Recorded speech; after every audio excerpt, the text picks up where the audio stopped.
Olá, meus amigos, chegamos à sétima rodada da quarta temporada do canal Zuca e Tuga, que fala do futebol português brasileiro e suas conexões. Eu, Caco da Mota, comentarista da ESPN, falo de Florianópolis. João Almeida Moreira está em Ribeirão Preto, falando justamente como português, correspondente do jornal A Bola, mas muito brasileiro também. João é mais brasileiro do que eu, português.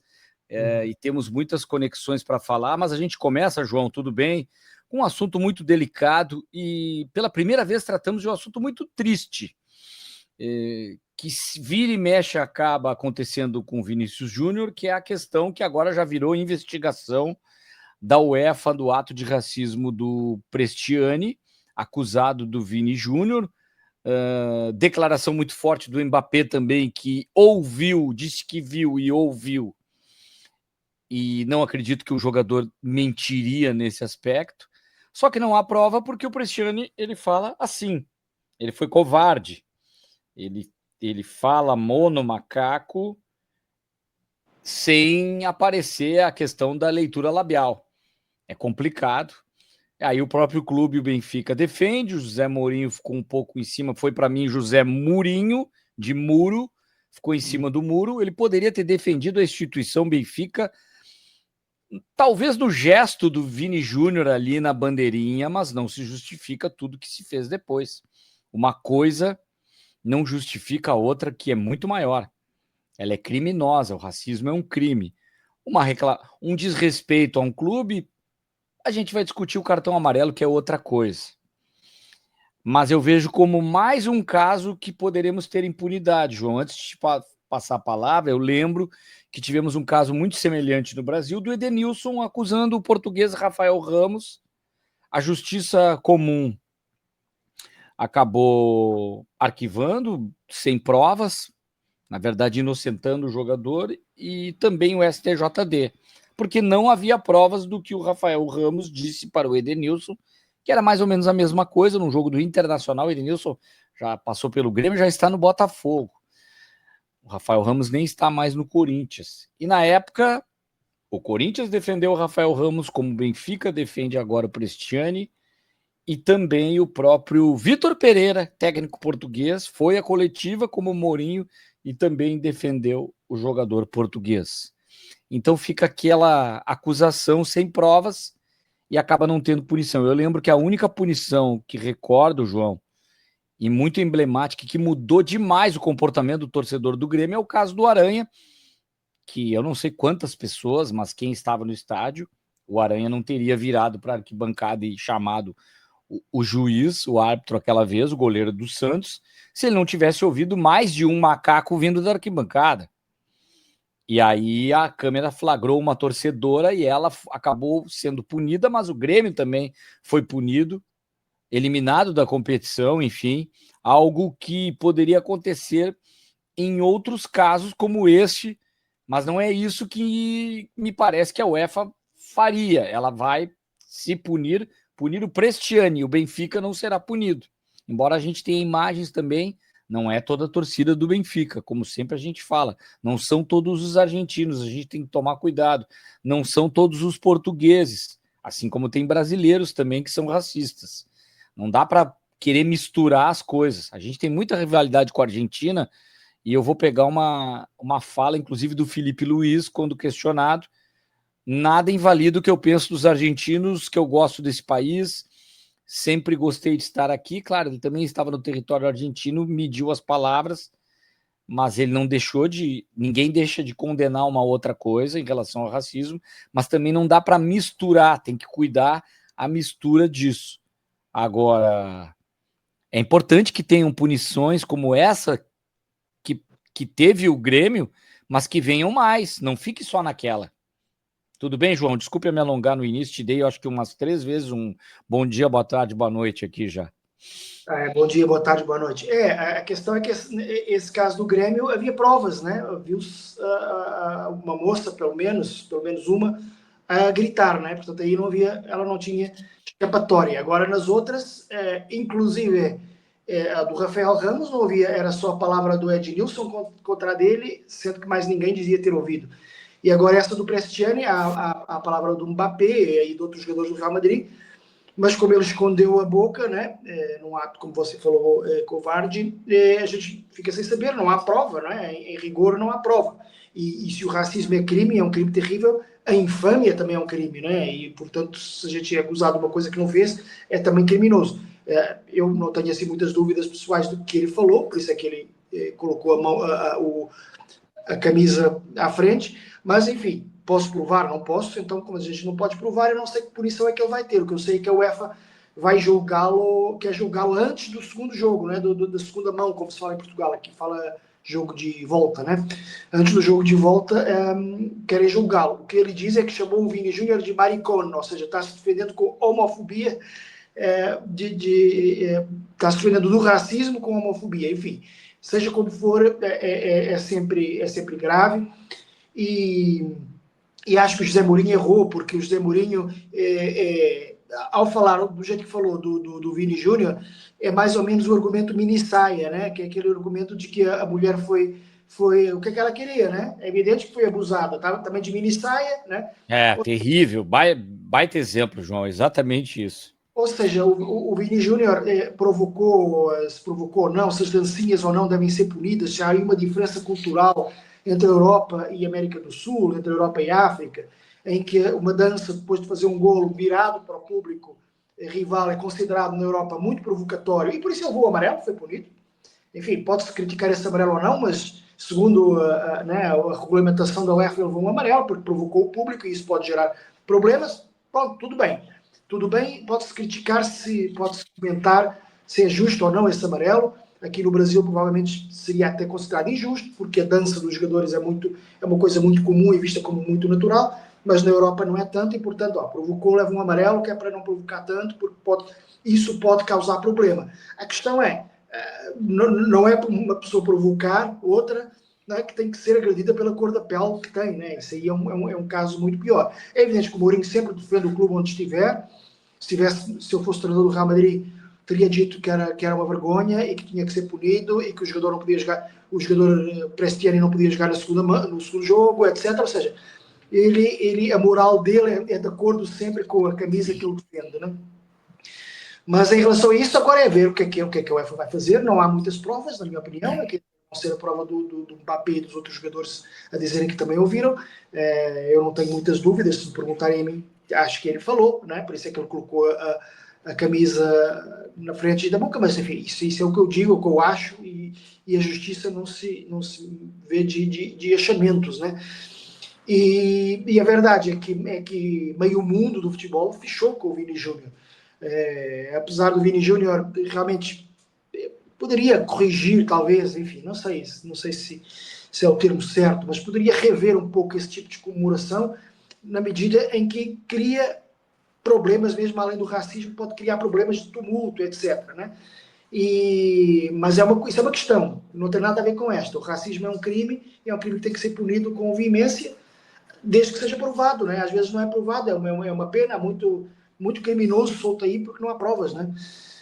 Vamos ver o que é que a UEFA acha, se a palavra do Mbappé e a palavra de outros jogadores vale, né? Mas que seja um alerta, né? Para que todos os jogadores, sejam argentinos, brasileiros, portugueses, franceses, de qualquer país, torcedores de qualquer país, entendam que esse tipo de insulto não cabe. Aliás, nenhum tipo de insulto cabe.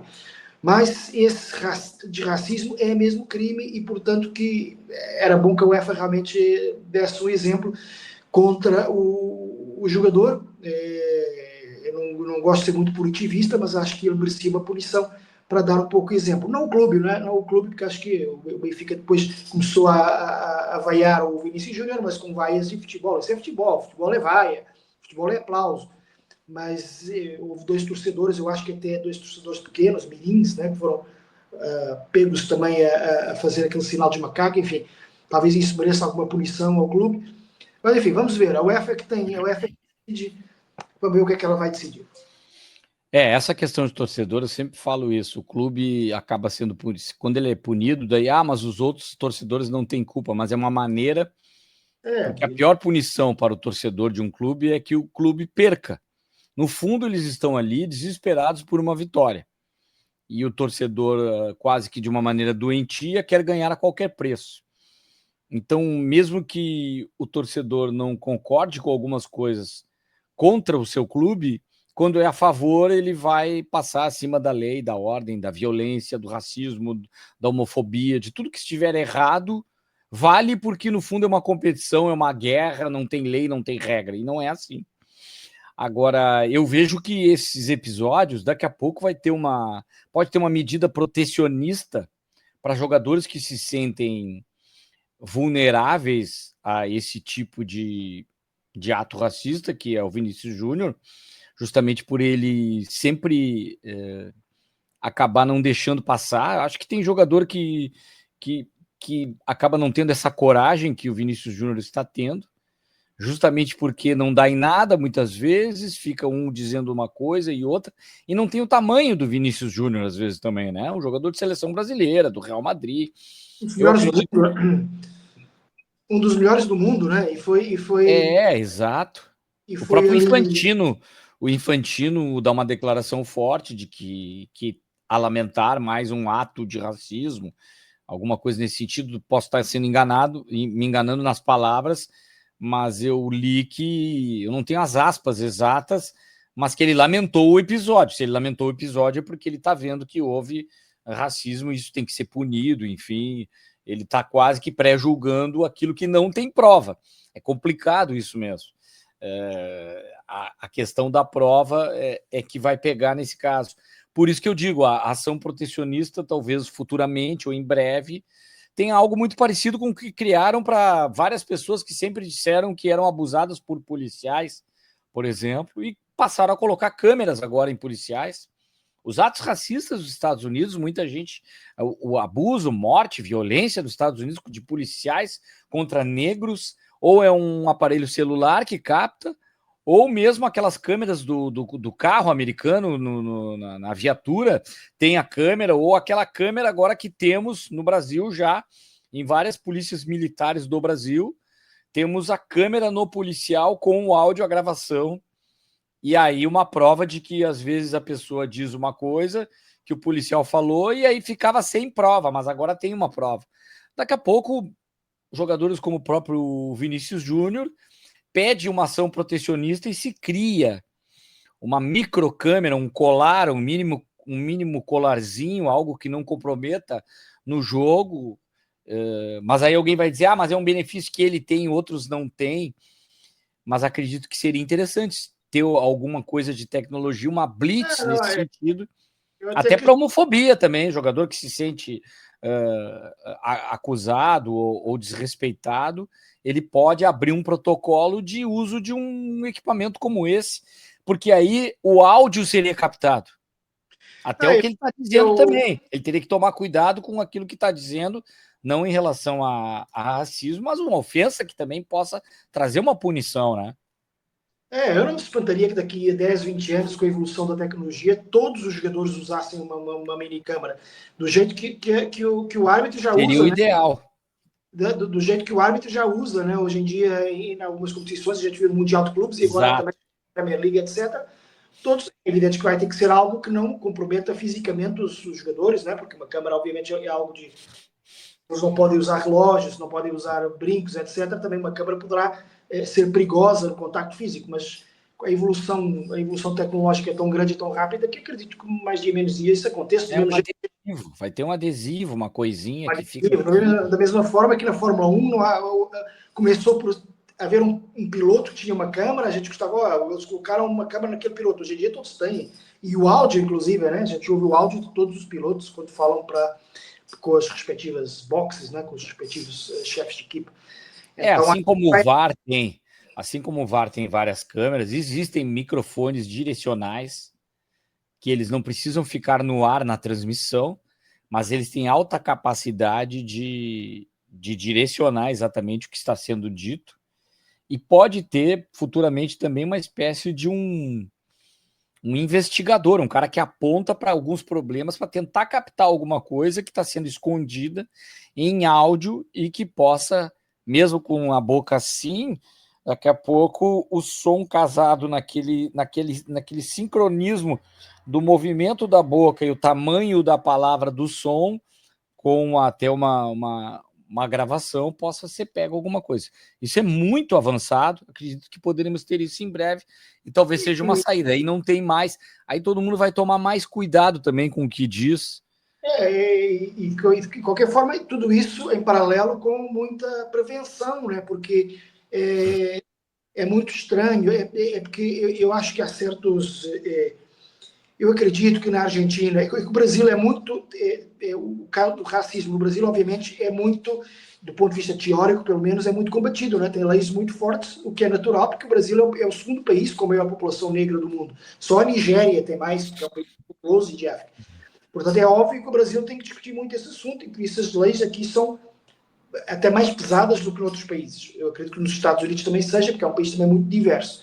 Na Europa e na Argentina, como a população negra é muito inferior, as pessoas não acham na cabeça deles que chamar macaco a um jogador negro é como chamar, com o devido respeito a você, Caco, careca a um jogador. Você é careca, você é gordo. Não é a mesma coisa. Não é, Não é, uma não é. cor de pele, é uma coisa com tantos milhares e milhões de casos horríveis que já houve de ódio por causa de cor de pele, é porque nunca ninguém, não conheço alguém que tenha ódio a gordo ou a careca, né? Não existe isso. Claro que pode ser ofensivo, pode ser não Eu sei o quê. posso até me ofender, mas não é a mesma coisa, Mas né? é a mesma coisa, não houve nunca guerras travadas em nome de luta contra. E eu sou careca, né? O Exato. negro não é macaco. Exatamente, além disso, né? Ou seja, é tudo muito. E eu acho que há certos países, certas pessoas, talvez na Argentina, talvez na Europa mais do que no Brasil, que dizem: Meu, mas eu estava brincando, isso é só uma brincadeira, eu trato igual Sim. todo mundo. Não pode brincar com isso, não pode brincar com macaco alguém. Mas a partir do momento em que até o presidente dos Estados Unidos posta uma coisa em. Nossa, aquela foi horrível. Então, a partir daí também realmente fica, o mundo está muito liberado para tudo é possível. Né? Depois dizem que muitas das pessoas que criticam são chatos e que o mundo está chato, mas quer dizer, há certas coisas que não se podem, certas fronteiras que não se podem passar, e essa não se pode passar, e tem que haver um esforço de prevenção para entender que não se pode chamar nenhum nome desse tipo baseado na cor da pele, enfim.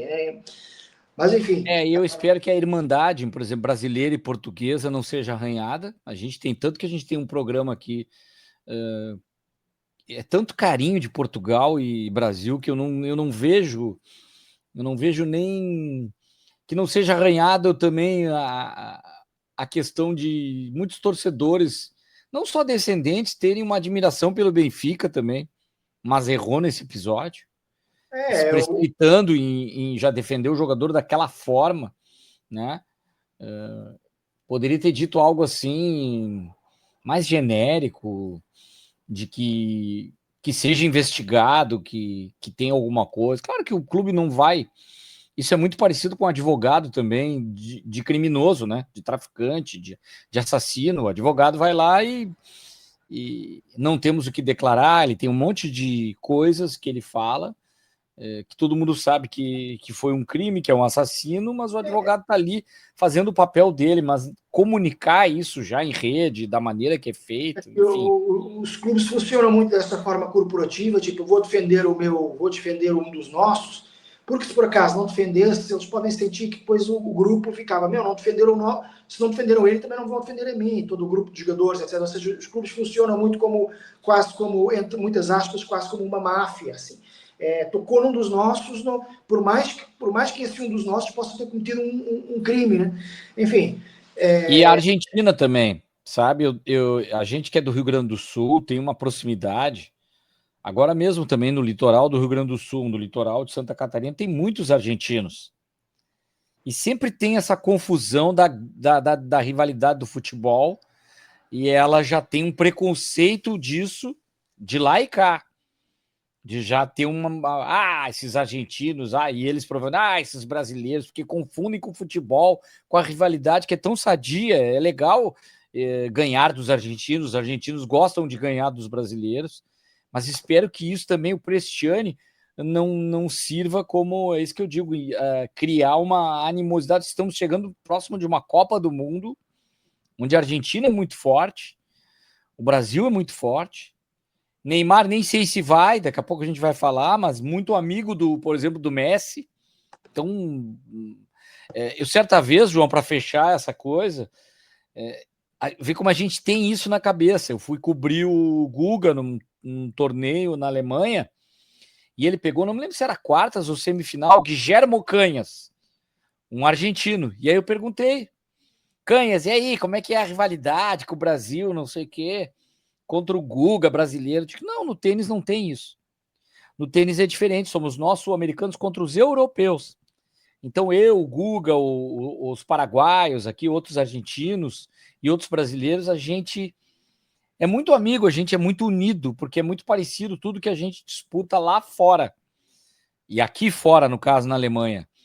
Então é nós contra eles, não, e não é rivalidade, é uma questão da gente ser irmã. Aqui nós somos hermanos, somos irmãos, estamos juntos contra os mais fortes, que geralmente são eles, que têm muito mais condição de treinamento, os próprios americanos também. Eu achei muito interessante ver que ali eu comecei a mudar um pouco a minha visão de que nem tudo que o futebol indica, a rivalidade, ela se manifesta também no dia a dia da gente, com as pessoas e até em outras modalidades, João. Mas eu vou passar a bola para ti aqui. Qual a maior crise? Cruzeiro, Inter, Santos e Vasco, todos na zona de rebaixamento, é isso, né, João, na classificação?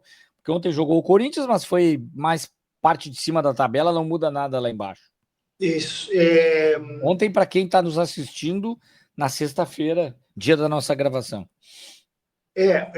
São os 4 times que estão na zona de rebaixamento, né? Portanto, são os 4 supostamente estão em crise. É cedo para falar em crise? É cedo para falar em crise, né? Mas estes 4, obviamente, por estarem nessa situação, são aqueles que a gente coloca a cabeça. Principalmente o Vasco da Gama, com alguma pena minha, porque eu já aqui admiti que tenho uma costela que defende um pouco o Vasco da Gama, gosto do clube, e já tem muitos anos de crise, né? Porque há outros clubes que têm crises, é normal, todo mundo passa por altos e baixos, não há clube nenhum que não passe por altos e baixos. Quando eu cheguei aqui ao Brasil, o Palmeiras estava num baixo terrível, caiu de divisão num ano, depois subiu, depois teve quase para cair de novo, e hoje em dia o Palmeiras é um dos grandes vencedores do futebol brasileiro.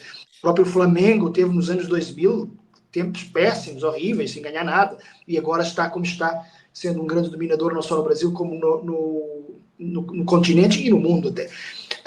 Por isso, todas as crises são muito vai e vem, né? O futebol é muito volúvel, e no Brasil ainda é mais um pouco, porque são muitos grandes, porque há muitas variáveis, etc. Mas o Vasco, por causa disso, eu sinto um pouco pelos torcedores do Vasco, que é uma das maiores torcidas do Brasil, talvez a quinta maior torcida do Brasil, segundo as pesquisas e tal, que já são muitos anos, já são décadas de crise, né? E agora, além de estar na zona de rebaixamento, perdeu o Ryan e o Vegetti, enfim, negociações, ganhou dinheiro em troca, foi digamos que um negócio, né? Mas agora perde também o Felipe Coutinho, por questões de questões um pouco extra-futebol, né? O Felipe Coutinho não gostou de ter sido... Uma espécie de burnout, né? Teve uma espécie de burnout, o que acontece, é normal, talvez o Felipe Coutinho tivesse vindo para o Vasco em busca de um certo carinho, né, que faltou em outros lugares, e de repente vê que é criticado. E até acho um pouquinho injusto em termos de futebol, porque eu acho que o Felipe Coutinho ano passado entregou, não... Evidente que o Felipe Coutinho não é um jogador que vai decidir campeonatos, mas é um jogador ainda de muita qualidade e até acho que ajudou bastante ali numa fase em que o Vasco estava progredindo. Mas, enfim, eu acho que a resposta a essa pergunta, eu acho que é o Vasco. Mas ainda dou mais uma ou duas alternativas, além desses 4. Uma delas é controversa, mas é o Flamengo, né? Por quê? Porque o Flamengo é o único dos grandes que já disputou um título e perdeu, né? Foi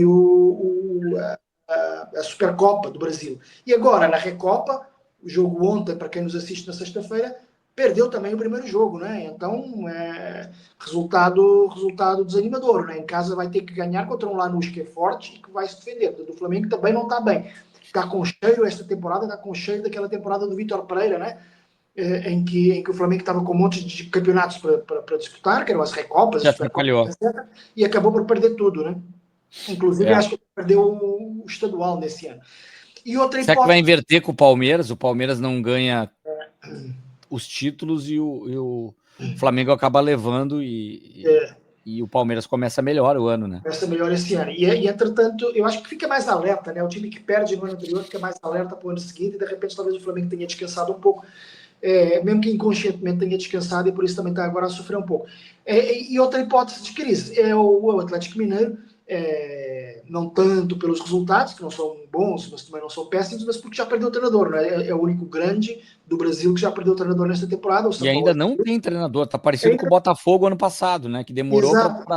para trazer um novo técnico. Eu li as notícias agora de manhã, diz que está muito perto de assinar com o Eduardo Domingues, argentino, Do Estudiantes. de antes, fez multicampeão pelo Estudiantes e campeão pelo Colón. Eu acho que ser campeão pelo Colón é mais importante ainda, ou mais revelador do que ser multicampeão pelo Estudiantes, porque o Colón é um clube infinitamente menos tradicional do que o Estudiantes, e portanto que parece que é um dos grandes treinadores na Argentina, um daqueles treinadores que se fala. E vem depois, e só porque o nosso programa se chama Zuqueituga, depois de recusas, ou pelo menos de negociações que não deram certo, nem com o Arthur Jorge, treinador campeão da Libertadores e do Brasileiro pelo Botafogo, e com o Pedro Martins, que seria uma estreia aqui no futebol brasileiro. Ouvi falar também. Que trabalha no futebol árabe, que foi treinador durante muito tempo em Portugal e jogador com alguma... Penso que até tem uma ida à seleção como jogador. Enfim, não Ele está no Algarrafa do Catar. É isso? Qatar. E portanto, deve vir o Eduardo Domingues. Demorou um pouquinho o Galo, mas talvez algumas das pessoas que nos escutam, a hora que nos escutam, até o Eduardo Domingues já esteja certo, porque para já, a hora que falamos, ainda está só encaminhado. Mas, portanto, Atlético Mineiro e Flamengo também não vivem grandes momentos, mas Cruzeiro, Inter, Santos e Vasco, principalmente o Vasco, na minha opinião, pelos resultados no Brasileirão, são aqueles que estão em maior crise. É o que eu vejo que, se a gente for se balizar pela tabela do Campeonato Brasileiro, fica mais fácil de... Se a gente for olhar para os estaduais, a gente vai se perder um pouco. Se a gente olhar para Libertadores, para quem já jogou, daqui a pouco a gente fala, ajuda um pouco também. Mas o que eu vejo de parecido nisso, a pergunta pode ser até diferente. Qual mais preocupa? Né? Não tanta crise. A palavra, eu não sei se o Vasco é uma crise ou uma realidade. O Vasco está vivendo uma realidade. Por isso que não vira crise. É esperado isso sem o Ryan, por tudo que está fazendo no Bournemouth, um jogador que faz muita falta. O Verret também, mas o Ryan, inclusive, a gente vai falar também dos jovens que podem ir para a seleção. Do jeito que esse jogador estava jogando, ele lembra um pouco assim para o Diniz o que o John Kennedy fazia no Fluminense para ele. Um cara que resolvia. E o Ryan ainda mais importante. Sem o Coutinho também vai fazer falta. Eu vejo que o Vasco, com o elenco, com o que tem, o Diniz tentando ser inventivo, é o que mais preocupa. A crise, eu colocaria a palavra crise no Cruzeiro. Esse vive uma crise de identidade, porque ele troca o Leonardo Jardim pelo Tite, e o Tite ainda não achou o time. O Inter é o que menos preocupa. Embora tenha um jogo contra o Remo fora de casa e está na hora de buscar a vitória. E não sei se vai vencer. Porque no Campeonato Gaúcho vai muito bem. O Santos preocupa um pouco tanto quanto o Atlético Mineiro, que não está aí na lista. Atlético Mineiro por causa disso tudo que você falou. Mas aqueles que estão se dando bem, eles têm algo em comum, João. E aí eu coloco o Inter nessa prateleira e tiro o Grêmio também, me preocupa por esse aspecto.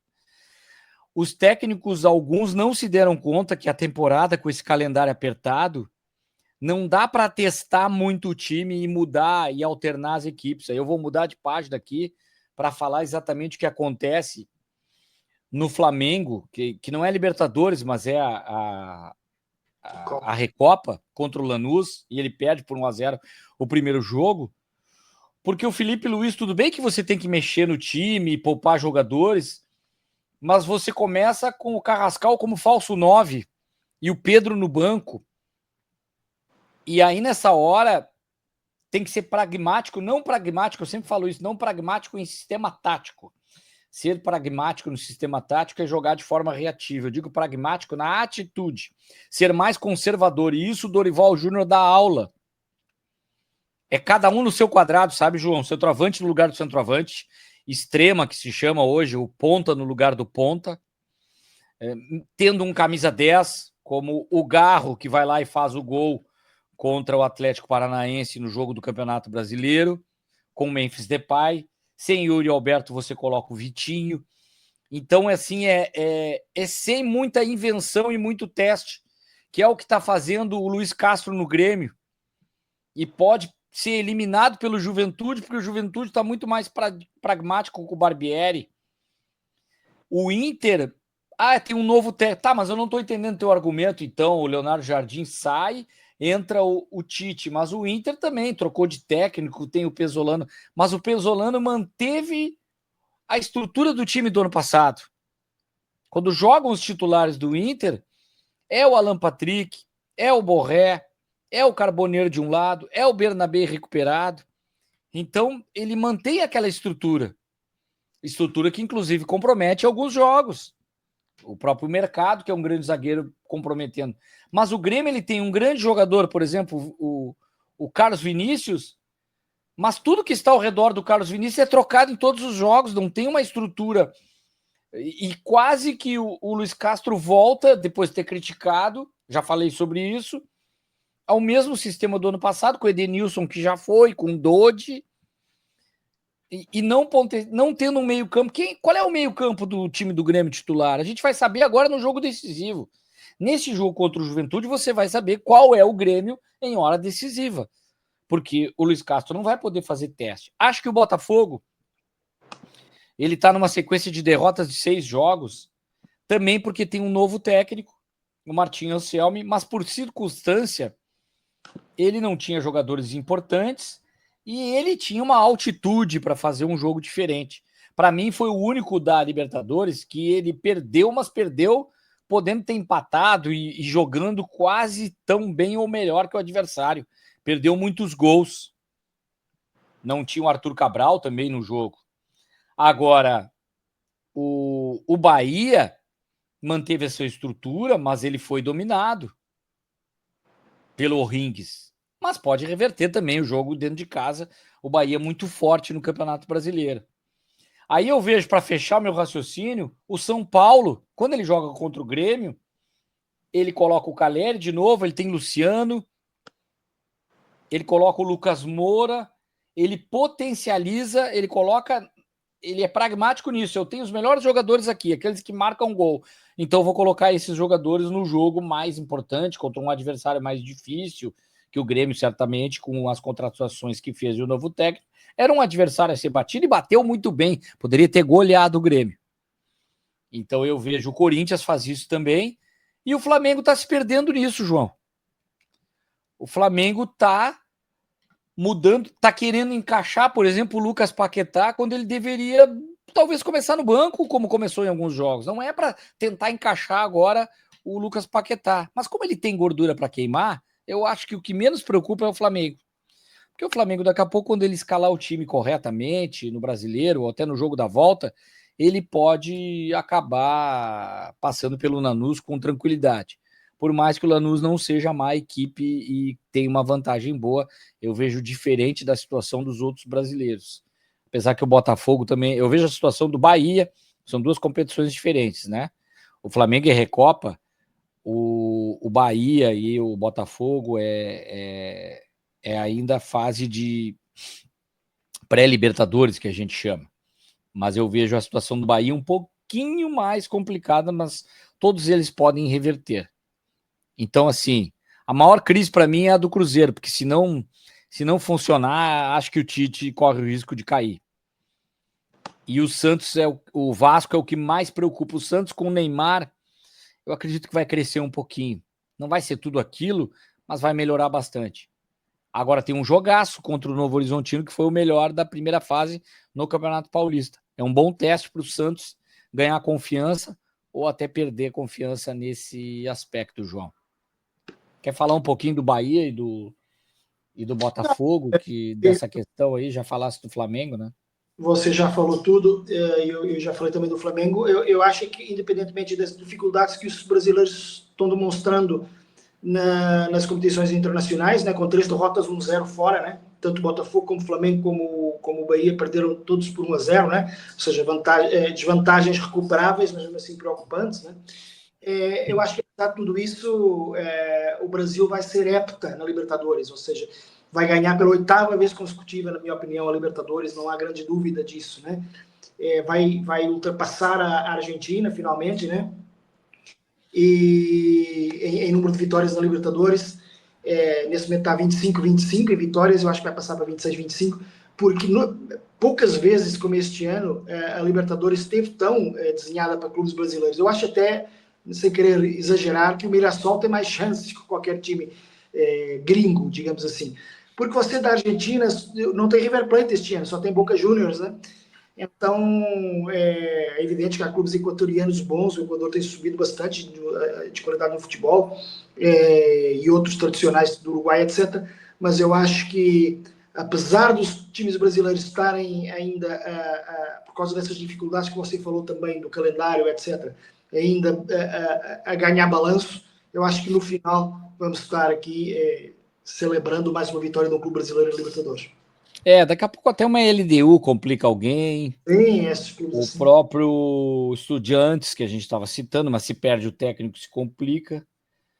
O Boca tá muito abaixo. O Boca tá É, pior que o River, na minha opinião, e o River não tá bem também. O River, não sei, acho que o River começou em termos de resultados pior, mas se reformulou muito. Mas o River tá na Sul-Americana. Eu acho que é mais problema o River na Sul-Americana para os brasileiros do que o Boca. O próprio Lanús é Flamengo, Palmeiras e mais um brasileiro aí que pode correr por fora, inclusive o próprio Fluminense.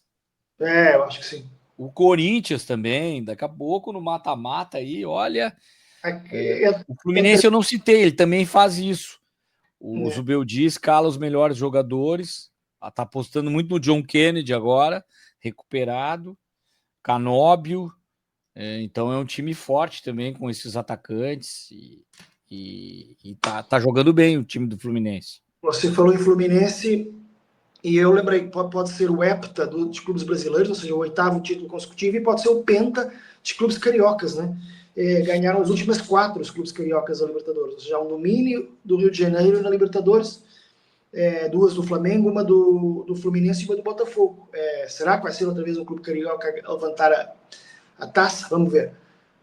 Isso tudo a propósito do fato de ter começado a Libertadores, né? Não começou ainda, né? Começa de verdade quando está a fase de grupos, mas já começou, portanto convém a gente começar a falar dela. Por isso que a crise do Cruzeiro é que preocupa. Eu vejo hoje o Cruzeiro eu já não consigo apontar enquanto ele não resolver essa questão do Tite engrenar, né? Porque elenco tem para isso, tem grandes jogadores. Agora, falar em grandes jogadores, tem uma nova safra de jogadores brasileiros que já surgiram há algum tempo e que pode ser aquele refresco que você precisa às vezes, como a Argentina teve, por exemplo, Enzo Fernandes, Julian Álvares, caras novos sendo campeões, que inclusive muitos deles estiveram no colo do Messi quando eram criança, quando eram nenezinhos. Então, é algo que o Brasil possa precisar, é importante. E tem grandes jogadores aí, João. E é impressionante que, principalmente no ataque, né? É onde a gente mais tem jogadores e fica difícil de fazer essa lista e não dizer que o Endrick, o próprio Rael, o Endrick, para mim, está na frente porque já teve convocações. Mas eu vejo o Rayan, assim, por exemplo, jogando hoje mais que o Martinelli. Mas o Martinelli tem corpo já de histórico na seleção, jogando mais tempo no Arsenal na Inglaterra, então acaba tendo maior possibilidade. Não estou falando do Martinelli jovem, mas ele concorrendo com. E aí o Rayan ele concorre também com na posição, com o próprio Luiz Henrique, uma característica assim, muita força física pelo lado, e o próprio Estevão, que é o maior deles, é o melhor deles todos, né? Eu acho que o Estevão está certo já, né? Porque já já é quase que titular da equipe do Ancelotti. Se não for titular, vai jogar muitas vezes, com certeza. E depois o Hendrick está muito na luta, né? Ele foi para o Lyon precisamente para entrar nessa luta. E o Ryan, acredito que já esteja no radar do Ancelotti, mas como você falou, com menos hipóteses, porque está chegando agora, não foi convocado ainda. Mas é realmente um grande jogador, já começou rebentando lá no Bournemouth, e já se fala em Ryan Mania lá no Bournemouth, etc. E outro nome que tem sido falado assim, talvez menos um pouco, mas também pelo menos do lado corintiano, é o Breno Bidon, né, que é um jogador muito bom, de muita qualidade no meio campo, pode ser útil para uma posição. A gente falou que há muitos atacantes, mas o Breno Bidon joga ali em posições onde há algum déficit. Não. E o Bruno Guimarães machucou, né? Exatamente. E o Breno Bidon parece um jogador muito maduro, apesar de nunca ter sido chamado ainda, etc. Então, quem sabe pode vir a ter uma hipótese, vir a ser uma surpresa. O Breno Bidon, que faz hoje, no dia em que gravamos, dia 20 de fevereiro, 20 anos. E depois a gente já vai aí cantar o parabéns a ele daqui mais tarde aí no Liga Cruz dos Uni, né? Mas eu acho que todos eles podem ter esperanças, mas o Estevão já é certo, né? Agora já que a gente tá falando assim, olha que coisa interessante que é o futebol brasileiro. O Danilo volta pro Brasil, tá no Botafogo, a gente tá falando de volante. Desculpa. Principalmente no jogo contra o Grêmio, eu fiquei impressionado.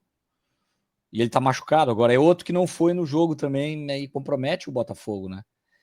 Ele é a alma, é o coração, é o pulmão do time do Botafogo.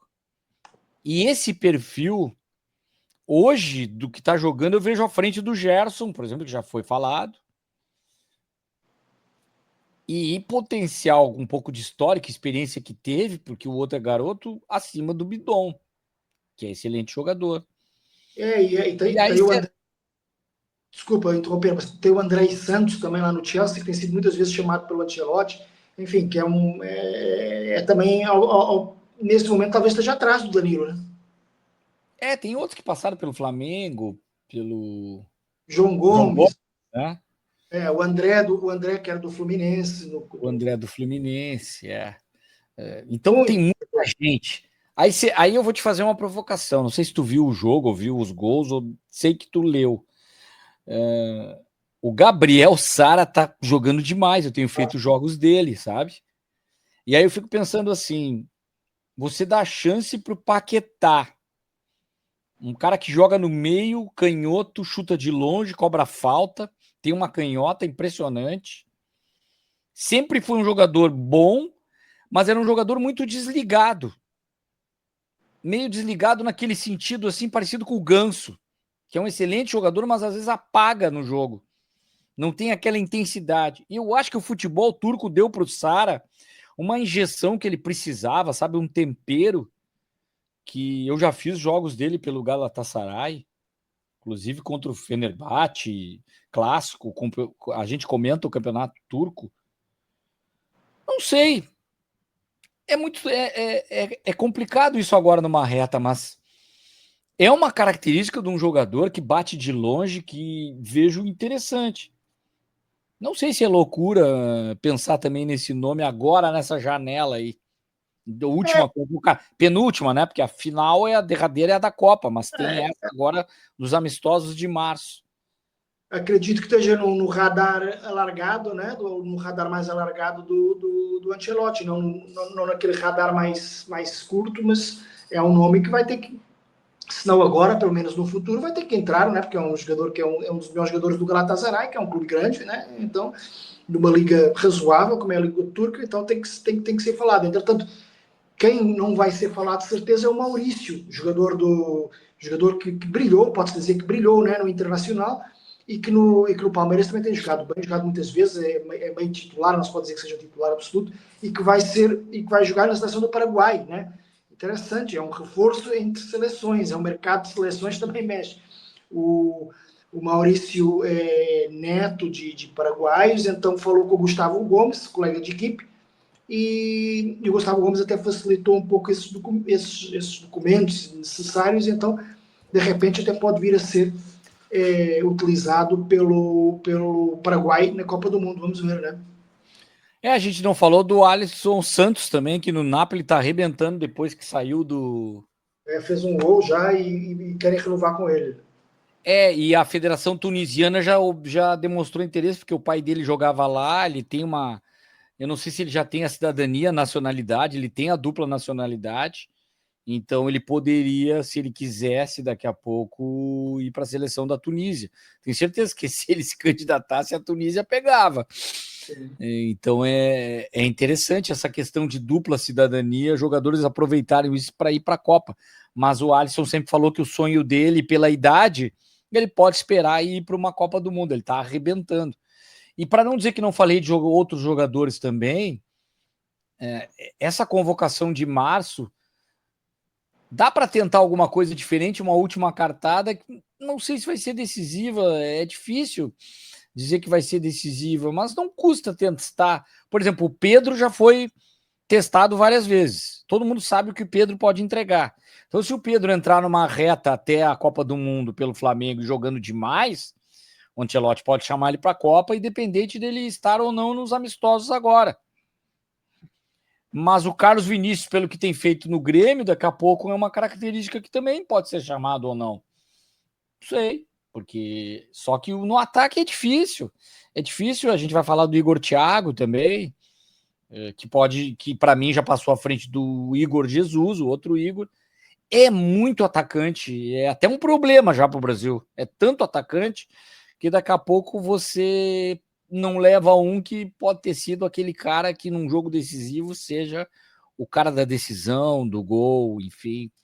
Tem que saber usar essa diversidade de jogadores, assim, mais camisa 9, mais de lado, mais caras que chutam de longe, mais no drible 1 contra 1. Por exemplo, o Rafinha é uma característica, o Vini Júnior já é outra, o Rodrigo já é diferente, o Estevão já vejo de uma outra forma, e aí tem o João Pedro como 9. Mas eu não vejo o centravantão, eu não vejo. Aquele cara alto, forte, eu não vejo o João Pedro dessa forma. Por isso que eu não sei se eu sou antigo, mas eu gostaria de ter esse 9, que é o Pedro, é o Igor Thiago, que é o Carlos Vinícius. Eu acho legal ter esse jogador de força, que às vezes não. Dessa coisa do cara da área, assim, que é um. Mal comparando, porque o maior do mundo hoje é o Haaland nesse aspecto. Tu tem esse Haaland brasileiro, assim, esse cara 9 mesmo. Eu acho que teria que ter nessa diversidade esse cara. E parece que o Ancelotti. Eu não vejo o Richarlison assim, por exemplo, com essa característica tão 9 assim. Eu vejo ele um pouquinho sempre para o lado, não é o centroavantão. E o parabéns Portugal, João. Vou deixar tu falar porque o cara tá com uma furadeira aqui e vai vazar no ar. Uhum. Em Portugal, para já, só para falar um pouquinho da rodada, né? Essa rodada agora de fim de semana, o Sporting tem em princípio, o teste mais difícil, que vai jogar na casa do Moreirense, que é o sexto da tabela. Moreirense, obviamente, para muitos brasileiros não dirá nada, nem para portugueses, não é um clube propriamente com muita tradição, mas é o sexto da tabela e, portanto, é complicado para o Sporting. Enquanto que Porto e Benfica, à partida, vão descansar um pouco mais, porque vão receber o 15º e o Lanterna, respectivamente, em casa, o Rio Ave e o AVS SAD. O Porto joga no domingo, Benfica e Sporting no sábado. Porto está com 4 pontos de avanço em relação ao Sporting, bem lançado para ser campeão, mas ainda não podemos dar os parabéns ao Porto, né? Os parabéns a você, ao Porto. E por falar em parabéns, entramos na língua que nos desune, né, Caco? Em que muita gente pode não saber, principalmente aqui no Brasil, mas o parabéns a você tem algumas diferenças do Brasil para Portugal, e pelos vistos também dentro do próprio Brasil, mas enquanto que a norma aqui no Brasil é o parabéns a você nesta data querida, muitas felicidades, muitos anos de vida, e essa parte é idêntica em Tudo Portugal. igual. Depois aqui tem aquela história do pique, é hora, ratimbum, tal, que pode mudar assim de estado para estado, região para região. Mas em Portugal essa parte não existe, a partir do pique não existe. Em Portugal é o parabéns a você nesta data querida, muitas felicidades, muitos anos de vida, e depois hoje é dia de festa, cantam as nossas almas para o menino, e se for você o aniversariante de Caco, se for o Breno Bidon, que é o caso para o menino Breno, uma salva de palmas, e depois todo mundo bate palmas, e acaba assim, desse jeito. Bonito. Com o nome do aniversariante. Já no Brasil, como a gente sabe, é o pique, e há outras variações, né? Inclusive aí no Rio Grande do Sul, não é, Caco? O Rio Grande do Sul, esse pique virou é big de grande, sabe? Big é big. E isso é uma coisa dos anos final dos anos, que é exatamente coincide com o nascimento da minha filha ali, 97, que tinha isso aí. Porque antes não tinha esse negócio, era parabéns para você nessa data, querido, muitos anos de vida. E aí cantava de novo, parabéns para você, essa data, cantava tudo de novo, né? E às vezes talvez um parabéns. E no Rio Grande do Sul tem o parabéns Gaudério, parabéns gaúcho, que a gente canta muito, né? Parabéns. E tem pau, saúde, felicidade, que tu tenha sempre, todo dia, paz e alegria na lavoura, na amizade. Aí vai de novo, parabéns, parabéns, pá. É uma coisa bem do interior mais, que se canta na capital também, mas uma coisa da lavoura, né? Lavoura da amizade, uma coisa mais campeira, mais rural, né? Dessa coisa que na serra também, que não, mas tem também pequenos agricultores na serra, a colheita da uva, vinhedo, as vinícolas. Então tem muito esse cântico que foi criado, e no Rio Grande do Sul sempre se cantam os dois parabéns. O parabéns brasileiro, esse original, e depois esse gaúcho, que em alguns lugares até ele é motivo de estranheza. Em algumas festas em outros estados, junto gaúcho, mas tem caras que não são, né? Mineiros, paulistas. Em Santa Catarina é muito comum, né? Você canta isso e os catarinenses que não tem, que na exceção os de Chapecó, que são, e oeste do estado, Lages, a Serra aqui catarinense, que tem muitos filhos de gaúchos, netos de gaúchos, aí eles até entendem, mas em alguns lugares fica aquela metade do pessoal não canta, parece uns estrangeiros, assim, a gente fica meio fora do contexto ali, dependendo do quórum, se não tem muito gaúcho, não convém cantar. Eu aprendi isso com o tempo, vivendo em Santa Catarina, tem horas que, claro que se você está na sua casa, tudo bem, mas eu digo querer forçar, assim, num aniversário de um outro, que não é o seu filho, aí não tem nada a ver, sabe, João? Eu já vi constrangimento nesse sentido. Então é o mesmo que você daqui a pouco querer cantar o português e trocar a letra no meio do monte brasileiro, né? Nos aniversários dos outros eu fico calado, sossegado, né? Quando é o meu aniversário, ou eventualmente das minhas filhas, que são brasileiras, mas são minhas filhas, né? Ou da minha mulher, que é brasileira, mas morou lá há 12 anos, né? Quando é assim, às vezes a gente canta a versão portuguesa e tal. Mas quando é dos outros, eu fico quieto e eu vou lá no pique, ó, big, se for no Rio Grande do Sul, e fico sossegado e ponho o Cantam as Nossas Almas, coloco no bolso e fico caladinho, né? É verdade. Então tá certo, você que gosta de parabéns, gosta de felicidade, você que está de aniversário essa semana, nos acompanha, parabéns, muitas felicidades, saúde para todos, e não se esqueçam de se inscrever no canal, marque ali com o sininho para ver episódios, enfim, tem cortes também, a gente sempre faz cortes menores para você pegar uma parte e depois buscar o episódio inteiro, tem outros episódios também para você acompanhar, porque nem sempre ele é tão factual assim, tem debates aqui que são interessantes e muitas vezes atemporais. Não é isso, João? Obrigado, um abraço e até a 8ª rodada. Valeu. Isso aí. Obrigado, um abraço, Caco, um abraço a todos que nos escutam. Um abraço.